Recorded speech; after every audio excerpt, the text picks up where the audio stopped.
কারো হাঁটার শব্দ শুনতে পেল।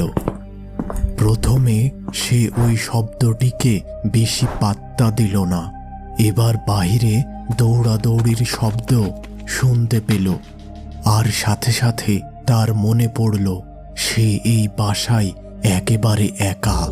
তাহলে কে বাহির থেকে এই শব্দ করছে? সে দ্রুত দরজা খুলে দেখল, কিন্তু কাউকেই দেখতে পেল না। সে ভীষণ অবাক হলো। এবার পাশের ঘর থেকে একটি চেয়ার ফেলার শব্দ শুনতে পেল। এবার সে ভীষণ ভয় পেল এবং দ্রুত তার ঘরের দরজা আটকে দিল। বিছানায় বসে সে ভাবতে লাগল, ওই শব্দটি হয়তো তার মনের ভুল।